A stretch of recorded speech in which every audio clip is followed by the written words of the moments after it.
Coucou tout le monde, comment allez-vous?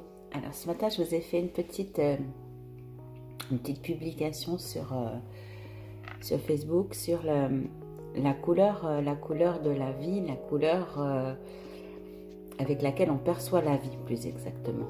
Et voilà, je voulais un petit peu insister sur ce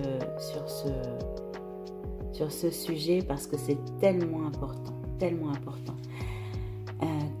Dans la vie, à l'école, dans nos études, on nous apprend tellement de choses. On nous apprend à lire, à écrire, à compter, on nous apprend à comprendre les textes philosophiques, on nous apprend la science physique, la biologie. Alors comment on fonctionne, oui, comment le corps humain fonctionne, les vaisseaux, les organes, etc.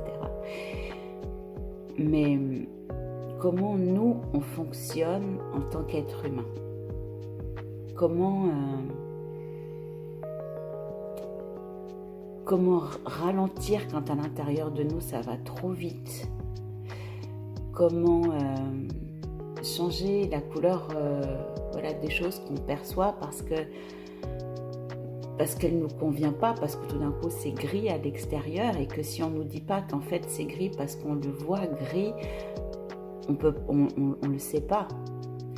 Donc c'est vraiment sur ce côté-là que je voulais insister, c'est que on a tout à l'intérieur de nous, tout un tas d'outils incroyables, d'outils vraiment puissants comme la visualisation, comme la capacité de visualiser quelque chose qui nous fait du bien, plutôt que de penser en boucle à des choses qui nous font du mal. Cette capacité qu'avec le souffle qu'on a, de pouvoir ralentir quand ça va trop vite, appuyer sur pause, tout ça on ne nous l'apprend pas. Tout ça c'est quelque chose qui on est censé peut-être découvrir par nous-mêmes. Je ne sais pas quel est le but de cette absence d'enseignement sur comment appréhender la vie et comment nous on se comporte avec nous-mêmes, comment on doit se comporter avec nous-mêmes pour changer notre vision du monde, pour la rendre plus douce, pour que notre vie soit plus en adéquation avec qui on est. C'est vraiment quelque chose qui moi me tient à cœur.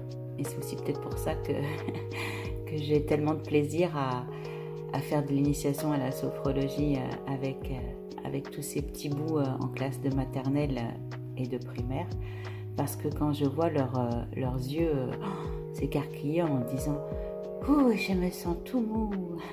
Ok, peut-être que là, ils ne savent pas trop encore à quoi ça va servir de se sentir tout mou, mais que peut-être qu'une fois qu'ils seront adultes, ils auront toujours ce petit truc qui s'est allumé à un moment donné à l'intérieur d'eux et qui dit ok, quand j'ai envie de me sentir tout mou là, parce que là c'est dur tout ce qui est autour, le monde est super dur et j'ai envie de me sentir tout mou, peut-être qu'il y aura une petite lumière qui s'allumera à l'intérieur d'eux en disant oh oui, je me rappelle.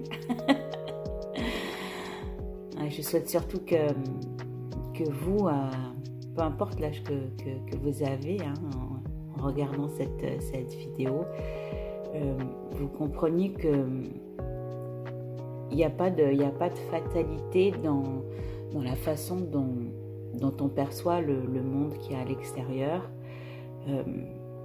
Oui, peut être dur des fois, mais si on ne change pas ce qui est à l'intérieur de nous, il va toujours rester dur en fait.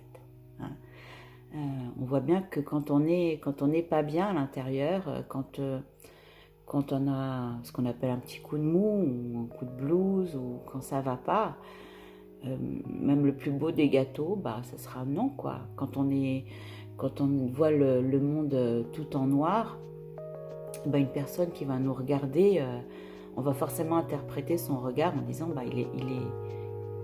il est pas bienveillant, il me juge, alors que peut-être que non. Mais on va transformer en fait. On est comme j'ai dit sur la publication, on est comme un prisme. Et toutes les choses qui vont arriver, on va les colorer en fonction de ce qu'on a à l'intérieur. Et ça, on peut le changer. Ok. C'était ma petite philo du matin. Je vous souhaite une très très belle journée. Moi, je vais retourner avec mon bol de thé. À bientôt.